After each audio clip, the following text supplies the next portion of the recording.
no temas.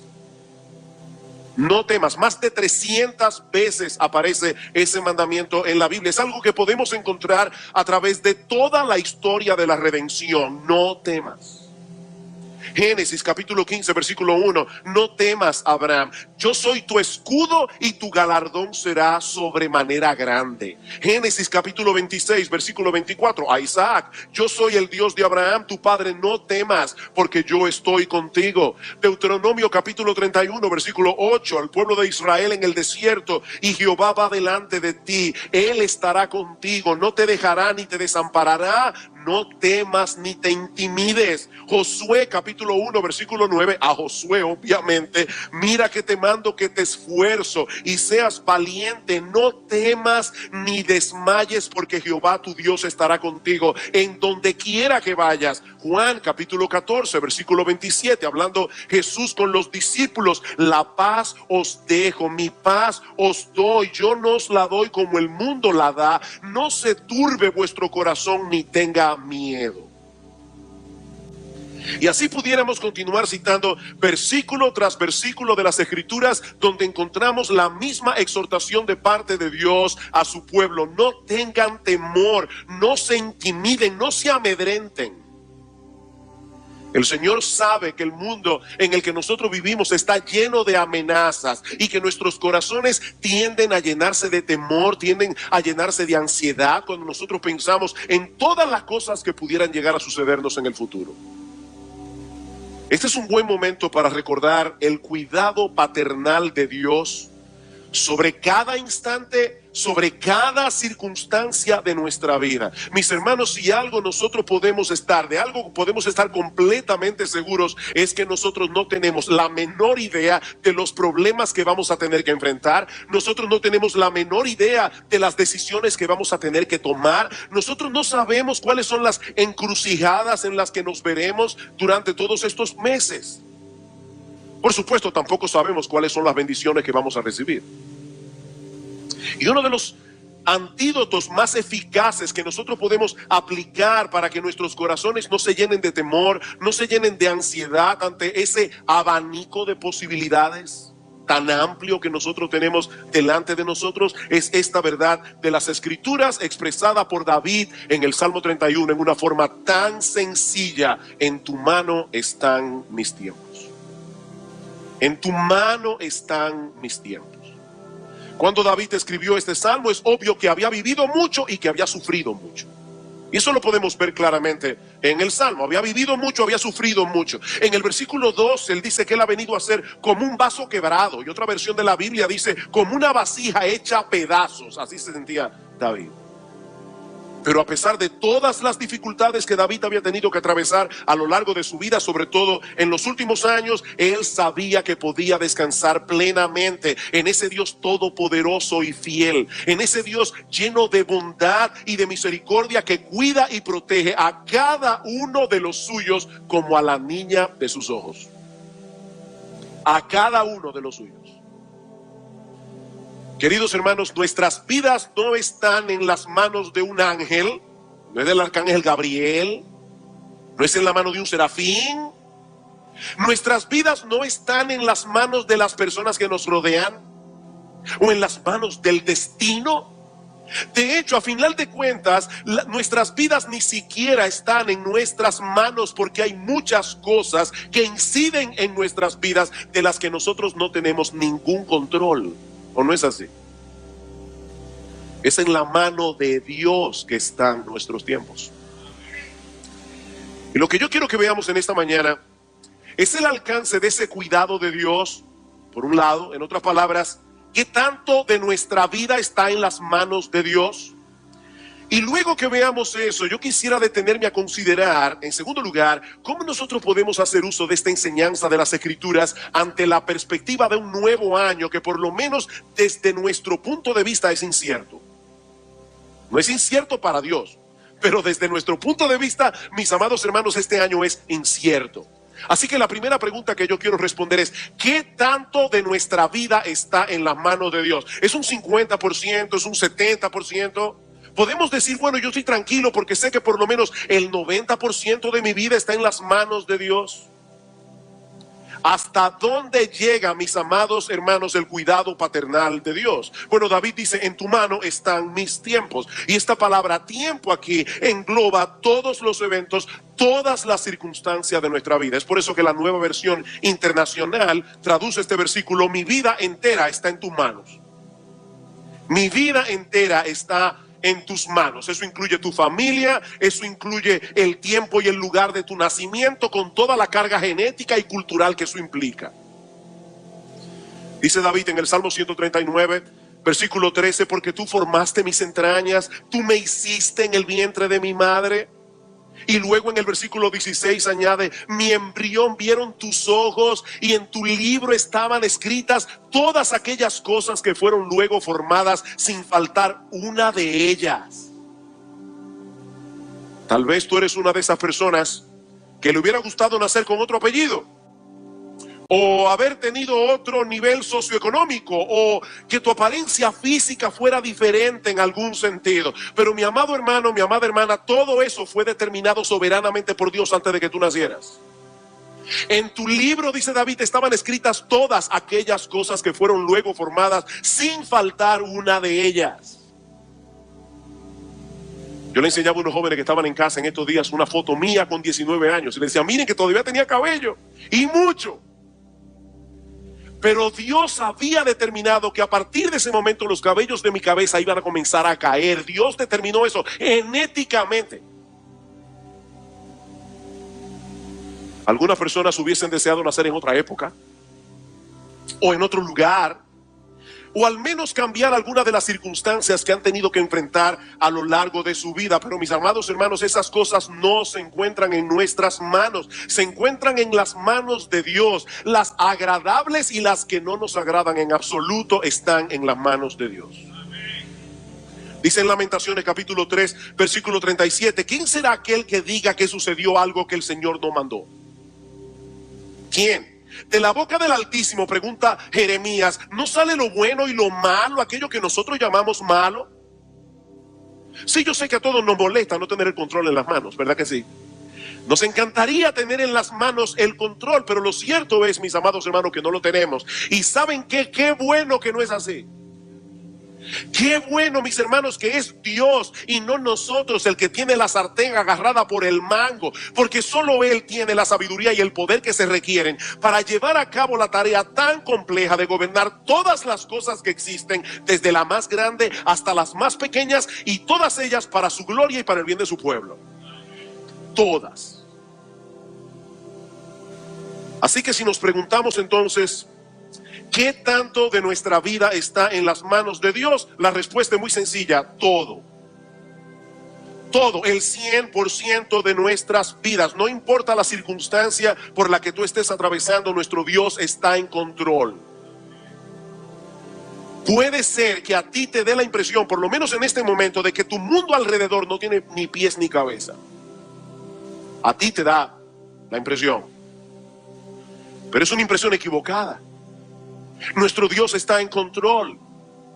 Mis amados hermanos, Él sabe lo que Él está haciendo, aunque nosotros no podamos entenderlo.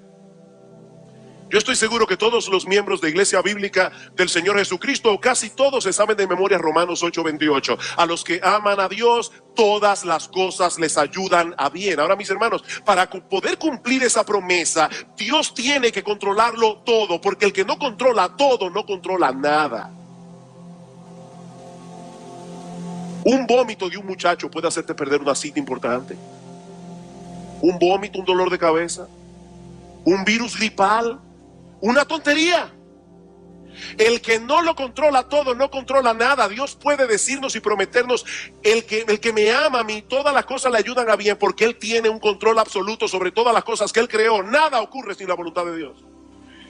Él es soberano. Él es todopoderoso.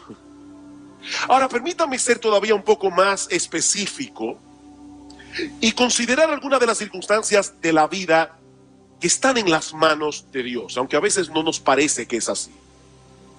Y aquí voy a tomar prestado 4 encabezados de Octavio Winslow, un pastor del siglo XIX que predicó del Salmo 31:15.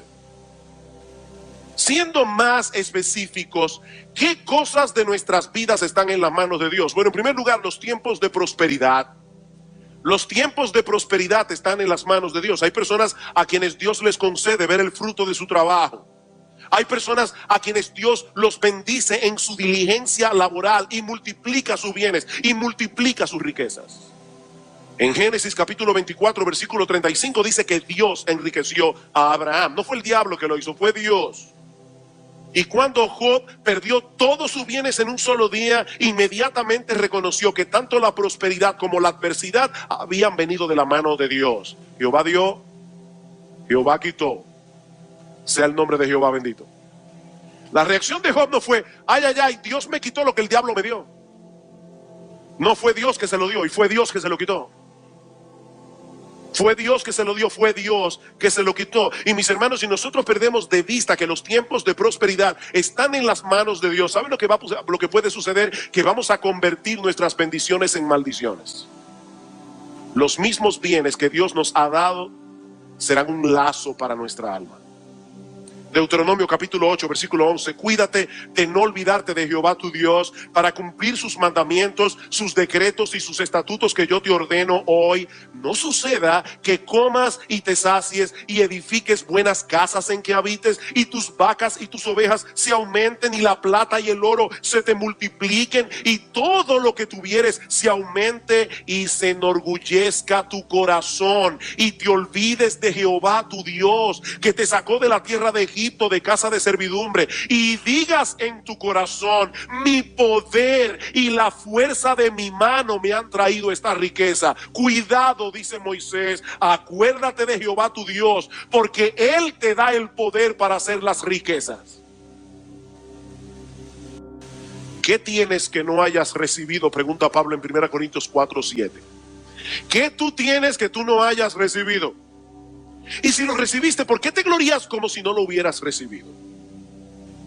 ¿Recuerdan ustedes lo que dice en Santiago capítulo 4, versículo 13 al 15, cuando habla de aquellos individuos que tienen muchos planes en su mente? Dice, vamos ahora los que decís, hoy y mañana iremos a tal ciudad y estaremos allá un año y traficaremos y ganaremos, cuando no sabéis lo que será de mañana. No sabéis lo que será de mañana. Cuando nosotros estábamos pequeños, mi padre nos repetía mucho esta historia. Un individuo que compra una gallina, dice va a tener tantos huevos, los huevos van a producir tantas otras gallinas, y ya en la mente del individuo en 15 minutos tenía una granja. Pero a la gallina le dio un moquillo y se quedó sin nada. Ay de los que hacen planes como si el mundo estuviera en control de sus manos. ¿Qué dice Santiago? Porque ¿qué es vuestra vida? Ciertamente es neblina que se aparece por un poco de tiempo y luego se desvanece. En lugar de lo cual deberíais decir, si el Señor quiere, viviremos y haremos esto o aquello. Si el Señor quiere. Y esto no es una cábala, porque hay personas que tienen temor de decir que van a hacer algo y no ponerle la coletilla de, si el Señor quiere. No, no es una cábala, hermano, es una actitud. Es una actitud de corazón. Es si el Señor quiere que tú vas a hacer eso. Si el Señor quiere. Así que los tiempos de prosperidad están en las manos de Dios, pero también los tiempos de adversidad. Los tiempos de adversidad. Las luces brillantes y las nubes oscuras salen de la misma fuente. Y lo sorprendente es lo rápido que nosotros podemos pasar de un estado al otro. Hoy estamos llenos de alegría, llenos de bendiciones. Mañana podemos estar enfrentando la más amarga de las aflicciones. Y a veces en el mismo día. Cuando estudiamos el capítulo 3 de Eclesiastés, hace unas semanas atrás, vimos cómo en la sabia providencia de Dios hay tiempo para llorar, hay tiempo de reír, hay tiempo de endechar y hay tiempo de bailar, y tanto lo uno como lo otro viene de la mano de Dios. En ese sentido debemos darle cierto crédito a Elifaz, el amigo de Job. Ellos dijeron muchas tonterías a través del libro de Job. Hay muchas cosas allí que nosotros tenemos que tener cuidado al citarlas, porque no todo lo que se dice en el libro de Job es verdad. O sea, el autor del libro de Job escribió de manera inspirada lo que los amigos de Job dijeron. Es verdad que ellos dijeron eso, pero no siempre es verdad lo que dijeron. Ahora, en Job capítulo 5, versículo 6, Elifaz dice que la aflicción no sale del polvo ni la molestia brota de la tierra. ¿Y eso qué significa? O que la aflicción y la molestia no salen de la nada. No salen de la nada, por supuesto. Él estaba implicando erróneamente que los sufrimientos de Job eran una prueba inequívoca de que Job había pecado. Job, tú debes examinar tu vida. Algo malo hiciste tú. Porque en la mentalidad de los amigos de Job, cada cosa mala que viene a nuestra vida es producto de algún pecado. Y eso no es lo que la Biblia enseña. Ahora, hay algo en lo que Elifaz tenía razón. La aflicción y la molestia no surgen de la nada. Ambas fueron decretadas por Dios. Aunque es muy probable que lleguen a nuestras vidas a través de agentes humanos, y por eso a veces nosotros no miramos a Dios, miramos al agente humano que nos ha causado el problema. Pero al final de cuentas, mis amados hermanos, esos agentes humanos a través de los cuales llegan los problemas a nuestras vidas, esos agentes humanos son responsables de sus acciones, pero ellos no pueden hacer absolutamente nada fuera del decreto divino. Mis hermanos, ¿qué pudo ser más injusto y más pecaminoso que el hecho de haber condenado a Jesús a morir crucificado? En toda la historia humana nunca ha habido ni lo habrá un veredicto más absurdo que el de Pilato en aquel día. ¿Cuál fue el veredicto de Pilato? Jesús es inocente pero debe morir. Y vamos a soltar en cambio a Barrabás. Pero ¿qué dice en Hechos capítulo 4, versículo 27? Porque verdaderamente se unieron en esta ciudad contra tu santo Hijo Jesús, a quien ungiste Herodes y Poncio Pilato con los gentiles y el pueblo de Israel, para hacer cuanto tu mano y tu consejo habían antes determinado que sucediera. Pregunta, mis hermanos, ¿fueron Herodes, Pilato, los líderes religiosos del pueblo de Israel, fueron responsables por su pecado? ¿Pagarán ellos delante de Dios por su pecado? Sí, pero su actuación no tomó a Dios desprevenido. Más aún, Dios había decretado dejarlos seguir el curso de su maldad, porque siguiendo el curso de su maldad, estas personas iban a llevar a cabo el plan redentor de Dios. ¿Quién entiende eso? Por eso es que Pablo, en Romanos capítulo 11, versículo 32, luego de haber explicado todo lo que es el evangelio y todos los elementos conectados con el evangelio, ¿cómo termina Pablo ese capítulo 11 de Romanos? Oh, profundidad de las riquezas de la sabiduría y de la ciencia de Dios, cuán insondables son sus juicios e inescrutables sus caminos, porque ¿quién entendió la mente del Señor? ¿Quién?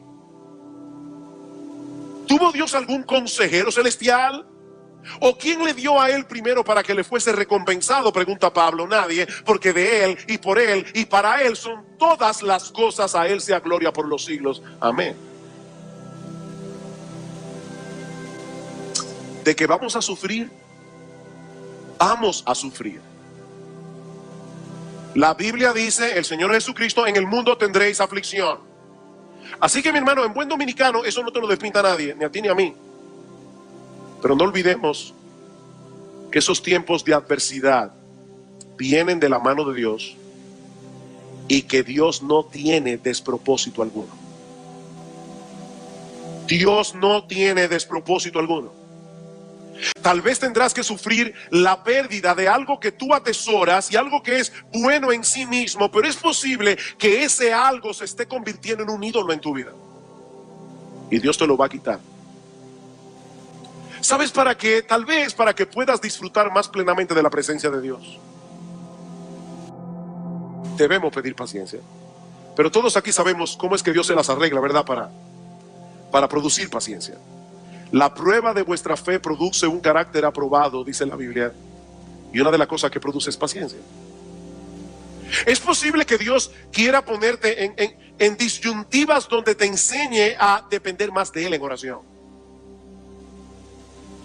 Yo no sé cuáles pueden ser todos los propósitos de Dios. Hablando de la aflicción que tuvieron que atravesar durante su ministerio en Asia. Pablo dice en 2 Corintios capítulo 1 versículo 9 que Dios los había colocado en una situación extremadamente angustiosa, a tal punto, dice Pablo, que perdimos toda esperanza de conservar la vida. ¿Y todo eso para qué? Para que no confiásemos en nosotros mismos, dice Pablo, sino en Dios que resucita a los muertos. Dios quería cuidar a Pablo. Dios quería que Pablo no confiara en sí mismo. Los tiempos de prosperidad, los tiempos de adversidad están en las manos de Dios. Pero ahora voy a decirles algo todavía más extraño. Los tiempos de tentación, los tiempos de lucha espiritual también están en la mano de Dios. Ese es uno de los aspectos de la vida cristiana que más turbación y temor produce en el corazón de un verdadero cristiano. Nosotros no sabemos cuáles serán las tentaciones que tendremos que enfrentar en los próximos meses, pero algo sí podemos saber con toda certeza, mis hermanos: seremos tentados y en ocasiones tendremos que atravesar por periodos de intensa lucha espiritual. Pablo habla del día malo. El día malo. Son periodos de tentaciones inusuales. Pero dice la Escritura en 1 Corintios capítulo 10 versículo 13 que no nos podrá sobrevenir ninguna tentación que no sea común a los hombres, y que fiel es Dios, que no os dejará ser tentados más de lo que podéis resistir, sino que dará también juntamente con la tentación la salida para que podáis soportar. Los tiempos de tentación están en las manos de Dios. Él no tienta a nadie. Santiago capítulo 1 versículo 13, Dios no puede ser tentado por el mal, ni Él tienta a nadie. Pero mis hermanos, ninguna tentación viene a nuestras vidas hasta que no haya sido primero supervisada y permitida por Dios. Él no nos dejará ser tentados más allá de lo que podemos resistir. ¿Qué implica eso? Que nada puede tocar a un hijo de Dios a menos que Él lo permita. Si va a venir una tentación a tu vida que ya Dios sabe de antemano que tú no vas a poder soportarla, Dios la quitará de tu camino.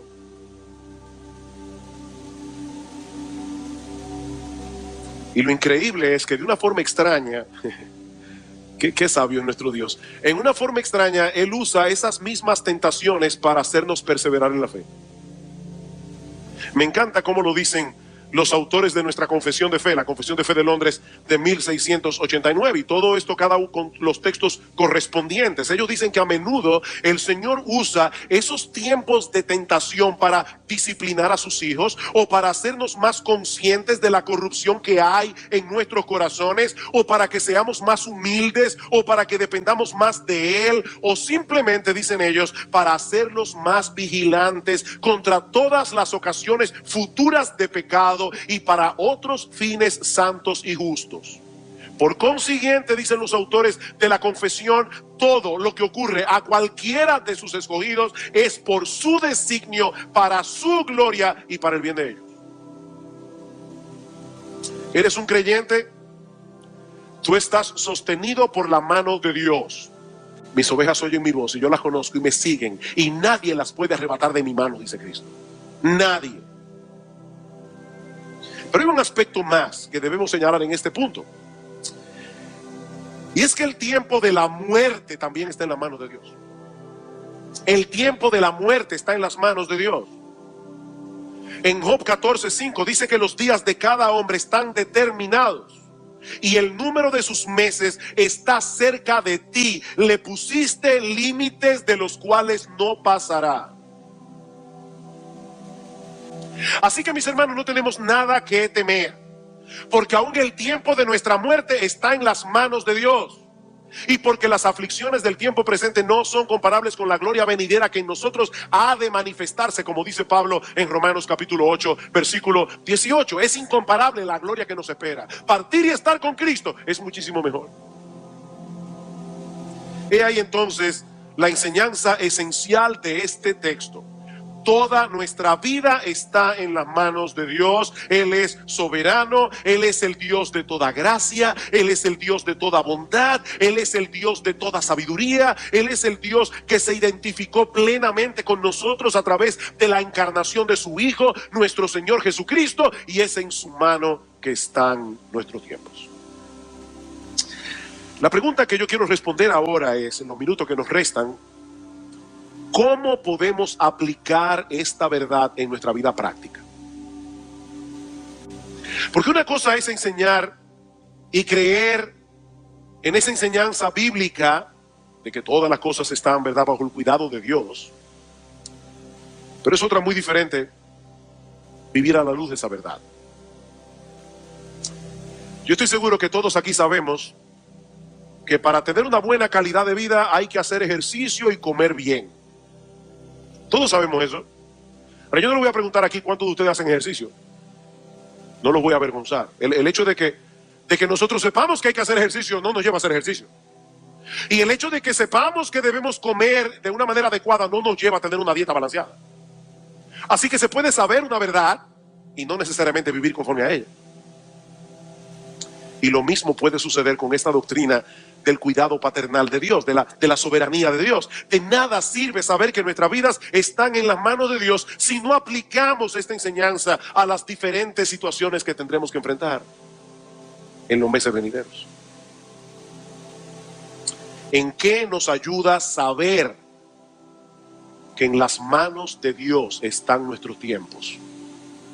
Bueno, en primer lugar, esta enseñanza nos acerca a Dios al recordar que Él es un Dios cercano.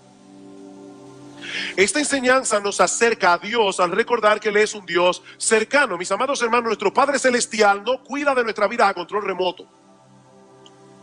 Esta es una época que todo se maneja a control remoto. Bueno, Dios no lleva adelante su providencia, Dios no cuida, Dios no protege a sus hijos al control remoto. Es en su mano que están nuestros tiempos. ¿Lo quieren más cerca? En su mano. Y ese es un aspecto que fácilmente podemos perder de vista, sobre todo en una época como esta en la que nos ha tocado vivir. En los días de David, cuando escribió este salmo, las personas dependían directamente del campo. Ellos sabían que una sequía podía llevarlos a pasar hambre. Ellos sabían que una temporada de mucha lluvia podía dañar los sembrados, podía ser una verdadera calamidad. Y por lo tanto, era más fácil para un judío piadoso ver la mano de Dios en todas aquellas cosas de las cuales dependía el sostén de su vida. Pero ¿qué pasa hoy? Nosotros vamos al supermercado, compramos una serie de productos que han llegado hasta allí a través de una cadena de intermediarios y fácilmente podemos perder de vista que si Dios decidiera cerrar su mano, si Dios decidiera por un instante dejar de proveernos, mis amados hermanos, no tendríamos nada que comer.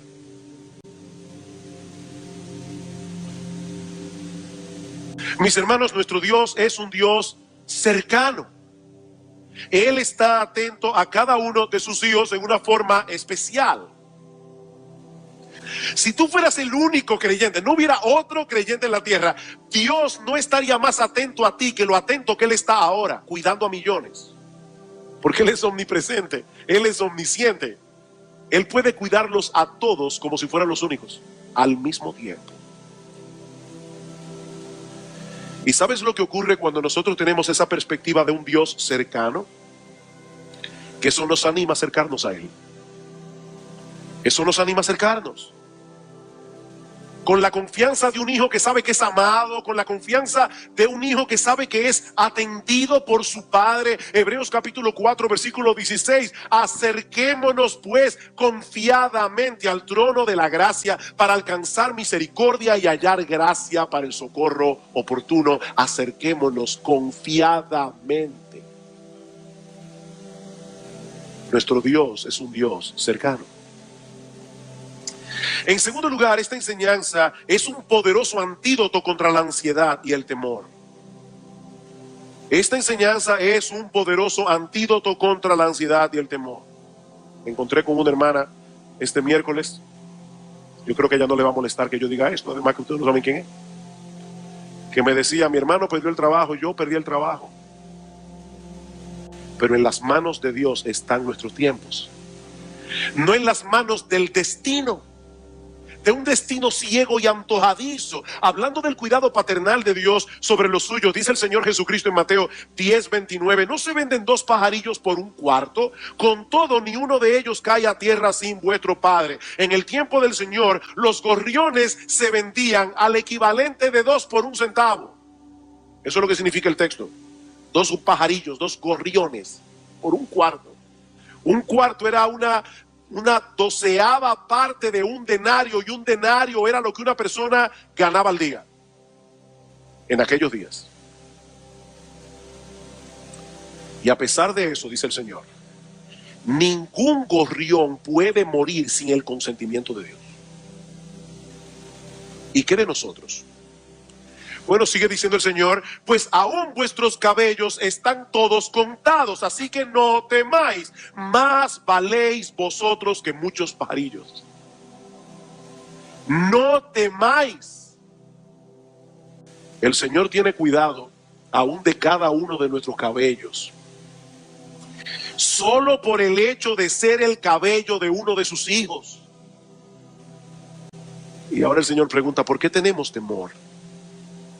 Y me encanta cómo Cristo dice: no se venden 2 pajarillos por 1 cuarto, y con todo ni uno de ellos cae a tierra sin ¿qué? Sin vuestro Padre. Él no es el Padre de los gorriones, Él es vuestro Padre. Él es nuestro Padre. ¿Cómo podemos tener temor? Aquellos que fuimos comprados por la sangre de Cristo, aquellos que fuimos redimidos de nuestros pecados, aquellos que fuimos lavados en su sangre, aquellos que fuimos adoptados en la familia de la fe. Dios cuida de los gorriones, ¿no va a cuidar de nosotros? Los gorriones no tienen un psiquiatra de gorriones que los ayuda a curarse de la ansiedad, no tienen que tomar terapia, no toman ansiolítico. Ellos saben instintivamente que el Dios que los creó llenó la tierra de alimentos para ellos. La tierra está llena de gusanos para alimentar a todos los gorriones. Y ellos no se preocupan. Ellas no pasan trabajo. Ellas saben que Dios las cuida, que Dios las protege. No estéis ansiosos, dice Cristo. Déjenle eso a los paganos que no conocen a Dios. Vuestro Padre sabe de qué cosas tenéis necesidad antes de que vosotros le pidáis. ¿Por qué tenéis temor? En tercer lugar, esta enseñanza nos mueve a esforzarnos en el cumplimiento de nuestros deberes y responsabilidades. Esta enseñanza nos mueve a esforzarnos en el cumplimiento de nuestros deberes y responsabilidades. Algunos pudieran pensar que esta doctrina bíblica es un incentivo para el fatalismo, es un incentivo para la vida despreocupada. Si Dios está en control, entonces no importa lo que yo haga o deje de hacer, será lo que será. No, mis hermanos, porque el Dios que tiene el control de todas las cosas también decretó los medios a través de los cuales las cosas habrán de suceder. Y nosotros somos responsables. Dice John Piper: si Dios predestinó que yo muriera por una herida de bala, entonces no moriré si la bala no es disparada. Si Dios predestinó que yo fuera sanado por una cirugía, entonces si no hay cirugía no seré sanado. Pastor, eso es un misterio, yo lo sé. Pero a nosotros no se nos pide que desentrañemos el misterio de la soberanía de Dios por un lado, la responsabilidad humana por el otro. Pero el hecho de saber que las cosas no se mueven al garete, sino bajo el cuidado paternal de un Dios sabio y todopoderoso, debe ser un incentivo para la acción, no para la despreocupación. Cuando los hijos de Israel tuvieron que enfrentarse en batalla contra los sirios y contra los amonitas, los 2 generales del ejército de David, que eran hermanos, Joab y Abisai, ¿qué se dicen el uno al otro? En 2 de Samuel capítulo 10, esfuérzate y esforcémonos por nuestro pueblo y por las ciudades de nuestro Dios, y haga Jehová lo que le pareciera. Él se amparó en la doctrina de la soberanía de Dios para luchar con todas sus fuerzas a favor de su pueblo. Filipenses 2:12: Por tanto, amados míos, como siempre habéis obedecido, no como en mi presencia solamente, sino mucho más ahora en mi ausencia, ocupaos en vuestra salvación con temor y temblor. ¿Por qué? Porque Dios es el que en vosotros produce así el querer como el hacer por su buena voluntad. El pueblo que conoce a su Dios se esforzará y actuará, dice en Daniel capítulo 11, versículo 32. Pero al mismo tiempo esta enseñanza, en cuarto lugar, nos mueve a depender enteramente del Señor en la medida en que nos envolvemos en el cumplimiento de nuestros deberes y responsabilidades. Esta enseñanza nos mueve a depender enteramente del Señor en la medida en que nos envolvemos en el cumplimiento de nuestros deberes y responsabilidades. Yo supongo que muchos aquí ya trajeron a sus mentes el Salmo 127:1. Si Jehová no edificare la casa, en vano trabajan los edificadores. Si Jehová no guardare la ciudad, en vano vela la guardia. La enseñanza de este texto es muy simple. Si no es Dios el que edifica la casa, al final de cuentas, el trabajo que hagas edificando será en vano. Y lo mismo ocurrirá si no es Dios el que vela la ciudad. Así que la edificación de la casa y el cuidado de la ciudad, en última instancia, dependen de Dios, pero tú debes guardar y tú debes edificar. Esa es tu responsabilidad. Poniéndolo de otro modo, es Dios el que edifica, es Dios el que vela, pero nosotros no somos meros espectadores en el proceso. No somos meros espectadores, tenemos un trabajo que hacer. De lo contrario, la casa no será edificada ni estará segura. Como dice Jerry Bridges, somos totalmente responsables y somos totalmente dependientes. Totalmente responsables y totalmente dependientes. Tú no tienes trabajo, tu trabajo es buscar trabajo. Y vas a confiar en que Dios te va a proveer, vas a confiar en la soberanía de Dios, vas a confiar en la buena mano de Dios. Pero mi amado hermano, mi amada hermana, tu trabajo es buscar trabajo. ¿Cómo se debe traducir eso en nuestras vidas? En una mayor conciencia de la necesidad que tenemos de orar. No confíen en sus pastores, mis amados hermanos, no confíen en sus pastores. Nosotros no tenemos nada de poder ni para edificar las almas ni para salvar a los inconversos. No podemos. Tenemos que orar sin cesar. Esta mañana, de manera providencial, me cayó en las manos este pensamiento de John Piper. Uno de los mayores usos de Twitter y de Facebook será demostrar en el último día que la falta de oración no fue por falta de tiempo. No es falta de conciencia de la necesidad que tenemos de Dios. Finalmente, esta enseñanza es un llamado a los pecadores a que se reconcilien con ese Dios en cuya mano está su vida. Esta enseñanza es un llamado de Dios a los pecadores a que se reconcilien con ese Dios en cuya mano está su vida. Mi amigo, todo lo que nosotros hemos visto hoy es de gran consuelo, pero solo para los creyentes. No nos confundamos. Solo para los creyentes. Solo para aquellos que reconocen su pecado. Solo para aquellos que saben que son merecedores del infierno y de la ira de Dios. Solo para aquellos que saben que son impotentes para salvarse a sí mismos. Solo para aquellos que han venido a Cristo en arrepentimiento y fe. Y ¿sabes qué, mi amigo? Tu vida está en las manos de Dios. Tu vida también está en las manos de Dios. En el sentido de que tú no escapas a su control soberano. Pero mi amigo, déjame decirte algo con toda la intencionalidad y toda la carga de mi corazón, con lo que yo puedo decir esto. Lo peor que puede pasarle a una persona es caer en las manos de ese Dios sin haber arreglado tus cuentas con Él. Eso es lo peor que puede pasarle a una persona. Dice en Hebreos capítulo 10, versículo 31, horrenda cosa es caer en las manos del Dios vivo. Horrenda cosa. Fíjense cómo en el Salmo 31:15 se habla de la mano de Dios para hablar del cuidado paternal de Dios. Aquí se está hablando de la mano de Dios para hablar de la ira y el juicio de Dios. Él es infinitamente santo, Él es infinitamente justo. Él no tratará con ligereza nuestros pecados. Mi amigo, por eso fue que Cristo tuvo que venir al mundo, para sufrir en la cruz el castigo que merecían todos aquellos a quienes Él vino a salvar. Estar con Jesús es como estar en una fiesta y no como invitado. Nosotros no somos simplemente invitados a la fiesta, nosotros somos la novia. Así que no era apropiado ayunar. Las bodas eran todo un evento en Israel.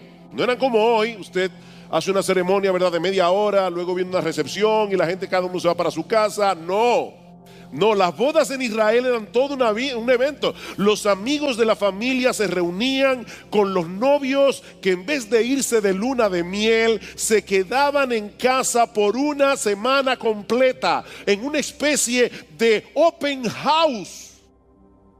Fiesta y celebración en la que los novios eran tratados como reyes. De hecho, en algunas bodas se coronaba al novio y se coronaba a la novia. Eran tratados como reyes por una semana de celebración completa. Era una ocasión de mucho gozo y de mucha alegría. Así que no era apropiado que una persona decidiera ayunar en medio de una fiesta de bodas. Imagínense eso. Todo el mundo comiendo y bebiendo, pasando los platos, y ahí está ese individuo recluido por allí ayunando, con una cara larga, no compartiendo con nadie. De hecho, es interesante notar que los rabinos prohibían ayunar en tiempo de bodas. Los rabinos de Israel, ellos decían, no se debe practicar, no se debe llevar a cabo ninguna práctica religiosa que impida el gozo de la festividad, incluyendo el ayuno. Y esa es la figura que usa Jesús aquí para ilustrar el gozo de sus discípulos por su presencia con ellos. Mira, mi amigo, yo no sé cuál es el concepto que tú tienes en mente de lo que significa tener una relación personal con Jesús, pero la Biblia lo presenta como estar en una fiesta de bodas. Muchos se imaginan a los cristianos como un grupo de personas aburridas y amargadas que van por la vida reclutando a los que están gozando demasiado para que compartan su aburrimiento. Pero eso no es exactamente lo que la Biblia presenta acerca del cristianismo. El Señor dice en Juan capítulo 10, versículo 10: yo he venido para que tengan vida y para que la tengan en abundancia. Estaba leyendo algo que cuenta Erma Bombeck. Erma Bombeck es una humorista norteamericana, murió hace unos años, y ella estaba un día en una iglesia de visita, y había una niña en la iglesia que le estaba sonriendo. Ella no estaba haciendo bulla, ella no estaba distrayendo a nadie, simplemente le estaba sonriendo. Y cuando la mamá se dio cuenta, me imagino que en un tono bien severo, le dijo: deja de sonreír, que estamos en la iglesia. Y entonces le dio un manotazo por la cabeza y le dijo: ahora está mejor. Comentando acerca de este incidente, Erma Bombeck dice que algunas personas vienen a la iglesia como si acabaran de leer el testamento de una tía rica que ha decidido dejarle todo a herencia al hámster que tienen de mascota. Ellos acaban de enterarse que no le dejaron nada de herencia, así es que vienen a la iglesia. Pero mis hermanos, eso no es precisamente lo que Dios espera de nosotros cuando nos reunimos a adorarle en el nombre de nuestro Señor Jesucristo. Salmo 100: cantad alegres a Dios, habitantes de toda la tierra, venid ante su presencia con regocijo. Sí, nosotros debemos adorar a Dios con reverencia, pero eso no significa que debemos comportarnos en la iglesia como si estuviéramos en un funeral. Jesús está en medio nuestro, porque Él lo prometió, y su presencia debe ser motivo de gozo, debe ser motivo de algarabía no de tristeza. Estar con Jesús es estar en una fiesta. ¿Quiere esto decir que los cristianos no deben ayunar? Por supuesto que no. Noten lo que dice el versículo 20. Pero vendrán días cuando el esposo les será quitado y entonces ayunarán. ¿Ven? Vendrán días cuando el esposo les será quitado y entonces ayunarán. Cuando la fiesta de bodas termina, ¿verdad? Todos los invitados se van a la casa, cada uno, ¿verdad? Contento de haber estado en esa festividad. Pero la figura que Jesús está usando aquí es bien extraña, porque la figura es la de una fiesta de bodas donde de repente el novio es quitado. Y la palabra que se usa allí es arrebatado violentamente. Esta es la primera alusión que hace Jesús en el Evangelio de Marcos a su propia muerte.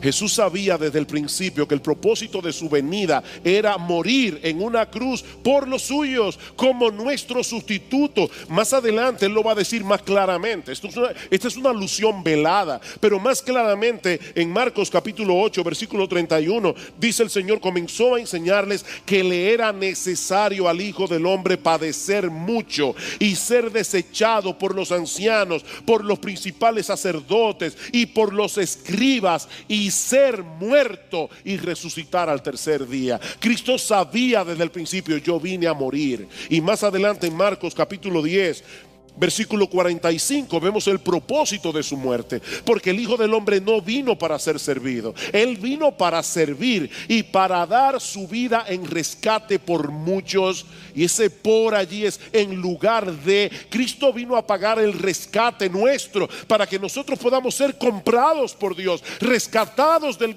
mercado de esclavos para ser de Él. Mis hermanos, Cristo tuvo que morir para que nosotros pudiéramos vivir. Él tuvo que ser abandonado por el Padre en la cruz del Calvario para que nosotros pudiéramos ser adoptados como hijos. Y aunque Él resucitó de los muertos y prometió estar con nosotros todos los días hasta el fin del mundo, esa separación física de los suyos iba a traer como consecuencia una nueva etapa en nuestra relación con Cristo, en la que la práctica del ayuno sería necesaria en ocasiones. Eso es lo que Jesús está diciendo allí. Los creyentes estamos en un mundo hostil. Los creyentes estamos en medio de una guerra en contra del pecado. Así que hasta que nuestro Señor Jesucristo regrese en gloria, mis amados hermanos, nos veremos en la necesidad de ayunar. Pero aquí está la segunda diferencia entre el religioso y el cristiano. Y es que el cristiano hace lo que hace no como una práctica legalista, sino como un reflejo de la realidad de su corazón. Esa es otra diferencia. Los cristianos hacen lo que hacen no como una práctica formalista, no como un ritual, no como una ceremonia que hay que hacer. Como los fariseos ayunamos lunes y jueves, no. Es una práctica que corresponde con la realidad del corazón. Por eso en el texto de Mateo que yo les cité, Mateo capítulo 6 versículo 16 en adelante, escuchen otra vez lo que dice el Señor Jesucristo a sus discípulos: cuando ayunéis, no seáis austeros como los hipócritas, porque ellos demudan su rostro para mostrar a los hombres que ayunan. De cierto os digo que ya tienen su recompensa. Pero tú, cuando ayunes, fíjense que el Señor da por sentado que los suyos iban a tener que ayunar. Pero tú, cuando ayunes, unge tu cabeza y lava tu rostro, pon tu mejor cara, para no mostrar a los hombres que ayunas, sino a tu Padre que ve en lo secreto, y tu Padre que ve en lo secreto te recompensará en público. ¿Qué es lo que el Señor está diciendo aquí? Que el ayuno para el cristiano o cualquier otra práctica religiosa no es un deber establecido para darle pena a Dios, ni mucho menos para hacer un despliegue de espiritualidad. No, mis hermanos, el cristiano se abstiene en ocasiones de alimentos. En ocasiones el cristiano ve la necesidad de poner a un lado el cuidado de su cuerpo que tanto tiempo nos toma, ¿verdad? Para dedicarnos en una forma intensa y particular a buscar el rostro de Dios en oración. Como bien señala un comentarista, Jesús no se opone al ayuno en sí mismo, sino al hecho de ayunar conforme a una regla, como una imposición moral, legalista y ascética que no tiene nada que ver con la realidad del corazón. Mis hermanos, esa es la gran diferencia entre la religiosidad y el evangelio, que uno trata con lo externo, pero el otro trata con el corazón. Lo importante para el religioso es llevar a cabo al pie de la letra los deberes impuestos por su religión. Pero déjame decirte algo, mi amigo, el problema del hombre no radica primariamente en lo que hace o en lo que deja de hacer, sino en la realidad de un corazón dañado delante de Dios. Ese es el problema. Un corazón dañado por el pecado. Y eso no se resuelve sometiéndonos a reglas que hacen la vida miserable. Los fariseos y toda una larga de descendencia religiosa a lo largo de la historia de los fariseos parecen haber llegado a la conclusión de que la forma de ganar el favor de Dios y de llegar a ser más espirituales es hacer lo que no queremos y dejar de hacer lo que sí queremos. Ese es el asunto. Dejar de hacer lo que queremos y hacer lo que no queremos. Como si el hecho en sí mismo de vivir de esa manera sea la forma de conseguir la visa de entrar al cielo o de estar bien con Dios. Pero ¿sabes qué, mi amigo? No importa lo que hagas o lo que dejes de hacer, si tu corazón no es transformado por el poder de Dios. No importa lo que hagas o lo que dejes de hacer. Compartía con mi clase de historia de la iglesia esta semana de un individuo de esos que profesan ser protestantes, pero solamente por costumbre, y vivía en un barrio donde todos eran católicos, y cada cuaresma tenían el mismo problema. El Viernes Santo el individuo sacaba su parrilla y hacía churrasco a la barbecue, y como ustedes se pueden imaginar, el olor, ¿verdad?, en todo el barrio. Así que los vecinos decidieron hacer algo al respecto y predicarle al protestante para que se convierta católico. Así que van y le dicen: mira, nosotros queremos presentarte lo distintivo de nuestra religión, y le hablan y finalmente dice: ¿qué yo tengo que hacer para hacerme católico? No, simplemente bautizarte. Ah, pero eso es muy sencillo. Dice: sí, ven. Lo llevan a la iglesia, el sacerdote le dice, le echa agua en la cabeza, le dice: tú naciste católico, naciste protestante, viviste como protestante, pero a partir de ahora eres católico. Los católicos pensaron que se habían librado del problema, pero llega la próxima cuaresma y otra vez el olor a churrasco. Así que van a ver qué pasó con el vecino y se encuentran con él frente a la carne ¿verdad?, en el barbecue, con un chorrito de agua, diciéndole: tú naciste vaca, te criaste como vaca, pero a partir de ahora eres pescado. Miren, eso parece un chiste, pero es la manera como muchas personas ven el asunto de la religión. Ok, ¿qué es lo que yo tengo que hacer para hacerme evangélico? ¿Cuáles son las reglas de este club? No, es que este no es un club. Este no es un club, este es un lugar de gente que estaba muerta en sus delitos y pecados, pero ahora está viva.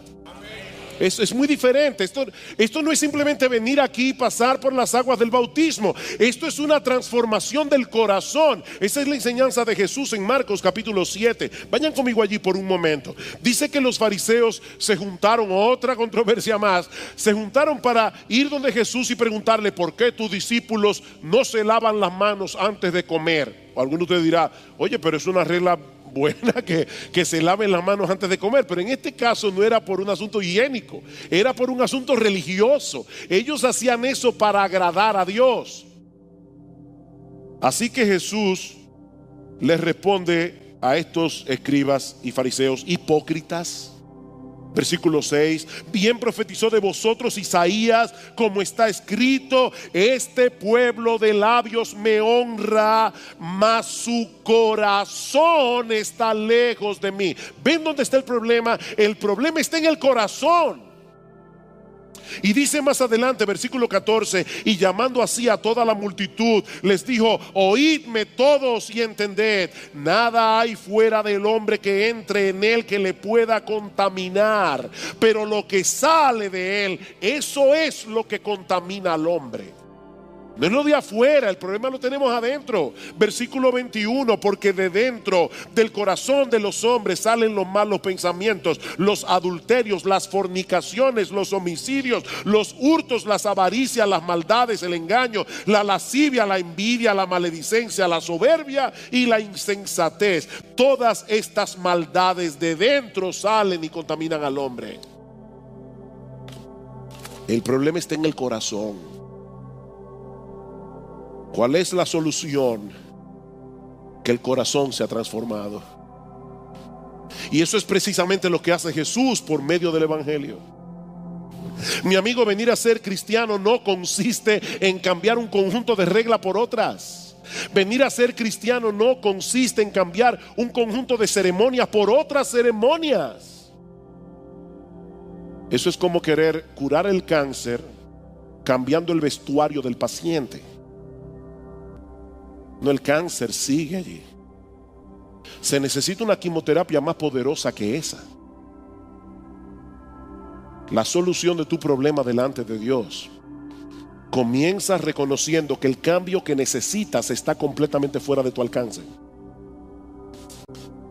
Completamente fuera de tu alcance, porque nunca podrás pagar la deuda que tienes con la justicia divina, y nunca podrás por ti mismo cambiar tu corazón de piedra en un corazón de carne que sea sensible a la voz de Dios. No puedes. No puedes. Somos orgullosos por naturaleza, somos rebeldes por naturaleza, somos idólatras por naturaleza. Nunca aceptaremos el señorío de Cristo sobre nuestras vidas, nunca. A menos que se opere un cambio muy profundo en el asiento mismo de nuestra personalidad. Un cambio tan profundo que la Biblia lo compara con un nuevo nacimiento. ¿Tú oíste eso, amigo? Tú necesitas nacer de nuevo. Eso fue lo que Jesús le dijo a Nicodemo. Nicodemo era fariseo, Nicodemo era un hombre decente, Nicodemo era un hombre muy religioso, Nicodemo era un maestro de su religión, dice en Juan capítulo 3 versículo 2. Y para colmo de males, dice la escritura que Nicodemo creía que Jesús había venido de Dios como maestro. Y Nicodemo va de noche a casa de Jesús para hablar con él y le dice: yo quiero que tú y yo tengamos una plática religiosa. Yo sé que tú has venido de Dios como maestro, porque nadie puede hacer estas señales que tú haces si no está Dios con él. Y Jesús le dice: Nicodemo, déjame decirte algo de entrada. El que no nace de nuevo no puede ver el reino de Dios.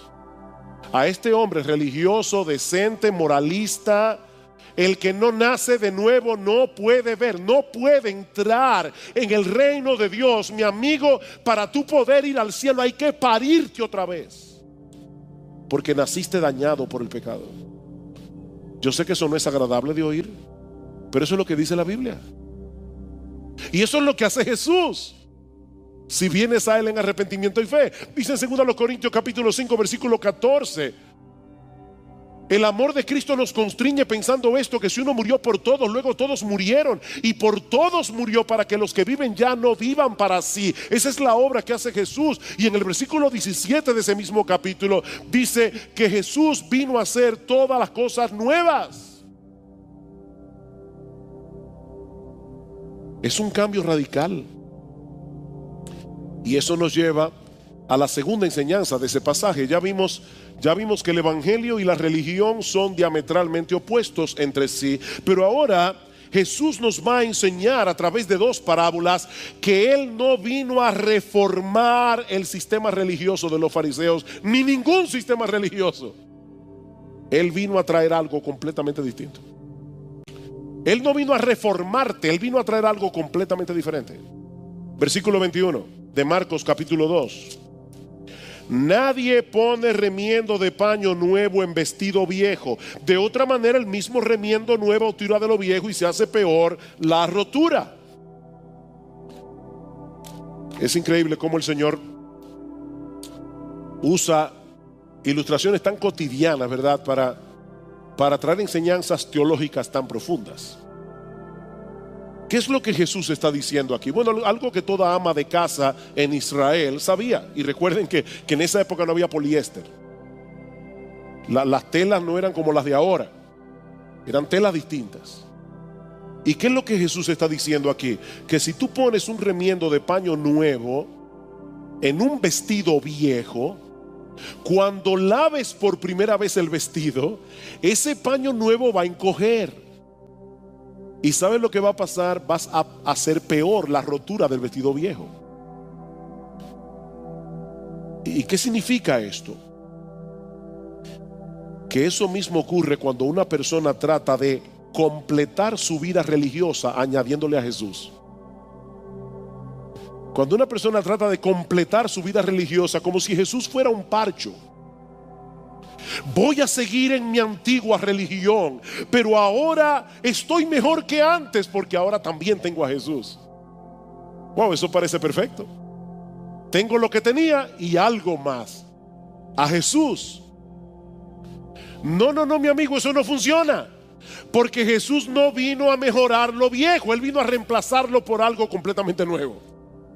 Él no vino a mejorar lo viejo, sino a reemplazarlo por algo muchísimo mejor. Y saben que eso incluye los aspectos ceremoniales de la ley de Moisés que Dios mandó.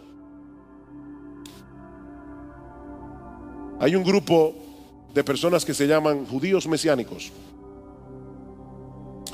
Y ellos dicen ser cristianos, aceptan a Jesús como Mesías, pero ellos guardan algunas de las ceremonias que nosotros encontramos en el Antiguo Testamento. Eso es exactamente en violación a lo que Jesús está enseñando aquí.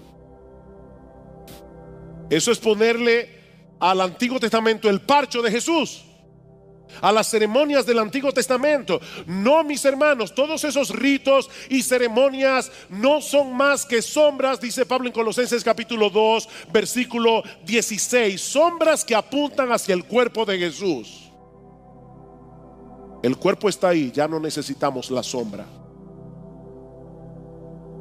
Si continuamos practicando todas estas cosas, estamos pasando por alto el hecho de que Jesús ya vino. Eso no tiene sentido. Jesús no vino a remendar lo viejo. Jesús vino a introducir lo nuevo. De paso, esto también rebate la idea que tienen algunos de que debemos hacer una religión universal. ¿Han oído eso? Y tomar de todas lo mejor. La fe Bahá'í hace eso. Vamos a tomar de todas lo mejor y vamos a incluir a Jesús. No. Otra vez tenemos que insistir en que Jesús no puede ser un parche en ningún sistema religioso. Es Jesús y solo Jesús, sin nada aparte de Jesús. Solo en Jesús. Solo en Jesús. Él dijo claramente: yo soy el camino, yo soy la verdad, yo soy la vida. Nadie viene al Padre sino por mí. Nadie. Y en Hechos capítulo 4 versículo 12 dice el apóstol Pedro: porque en ningún otro hay salvación. En ningún otro, ni en Buda, ni en Mahoma, ni en Confucio, ni en Lao Tse, ni en nadie. En ningún otro hay salvación, porque no hay otro nombre bajo el cielo dado a los hombres en el cual podamos ser salvos. Solo en el nombre de Jesús. Jesús no es un parcho. Y Pablo dice en 1 Timoteo capítulo 2 versículo 5: hay un solo Dios, hay un solo Dios y hay un solo mediador. Un solo mediador entre Dios y los hombres, Jesucristo hombre. Un solo mediador. La otra ilustración que usa el Señor es la del vino nuevo en odres viejos. Dice el versículo 22: nadie echa vino nuevo en odres viejos. De otra manera, el vino nuevo rompe los odres y el vino se derrama y los odres se pierden. Pero el vino nuevo en odres nuevos se ha de echar. Es la misma enseñanza de la parábola anterior. Los odres en los que se echaba el vino en aquellos días se hacía generalmente de pieles de cabra. Esas pieles de cabra con el paso del tiempo se secaba y perdían su capacidad de elasticidad. Cuando se echaba vino nuevo en un odre nuevo, no había problemas, porque el odre nuevo se iba a expandir cuando el vino comenzara a fermentar. Pero si tú echabas vino nuevo en un odre viejo, la fermentación lo iba a reventar tarde o temprano. Y como dice Jesús, se va a perder el odre y se va a perder el vino. ¿Qué es lo que el Señor quiere mostrarnos con esta ilustración? Que el evangelio de la gracia no puede armonizar con la antigua estructura del judaísmo, ni con ninguna religión de factura humana, con ninguna. El vino nuevo de la gracia solo puede ser echado en un nuevo corazón transformado por el poder del evangelio. No se puede echar vino nuevo en un odre viejo. No podemos pretender hacer una simbiosis entre lo bueno y lo nuevo y lo viejo, entre la religiosidad y el evangelio, porque esa simbiosis no funciona. Tienes que abandonar por completo cualquier cosa en la que tú hayas puesto tu esperanza y descansar únicamente en Cristo y en su obra redentora en la cruz del Calvario, solo en Él.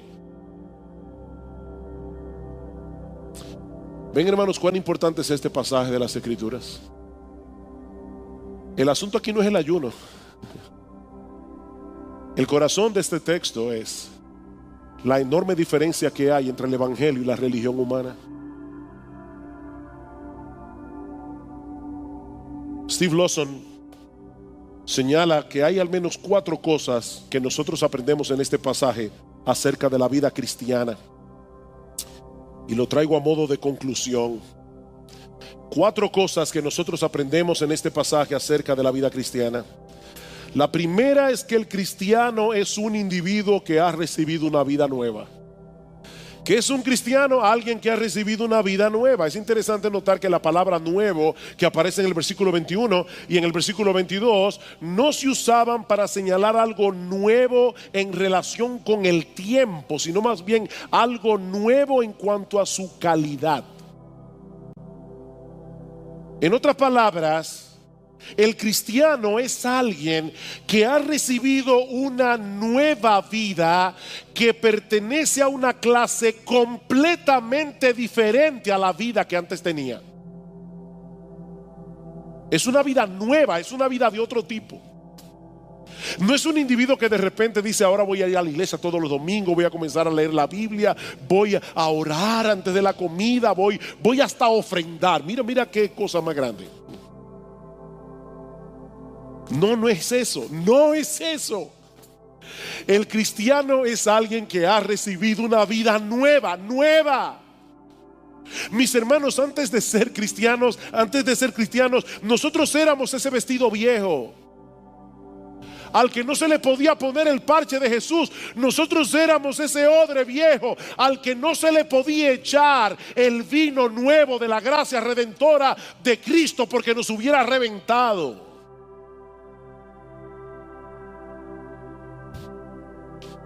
Cristo, con su poder, hizo de nosotros un nuevo odre. Wow. Él con su poder hizo de nosotros un vestido nuevo. No un vestido con un parche, un vestido completamente nuevo. ¿Saben cuál es ese vestido? El vestido de su justicia perfecta. Es un vestido nuevo, es un odre nuevo. Dios tuvo que transformar completamente nuestra vida para que la vida de Jesús viniera a ser ahora nuestra vida. Por eso es que en Juan capítulo 17 versículo 3 se define la vida eterna como: esta es la vida eterna, dice el Señor, que te conozcan a ti, el único Dios verdadero, y a Jesucristo, a quien has enviado. La vida eterna consiste en comunión con Jesús.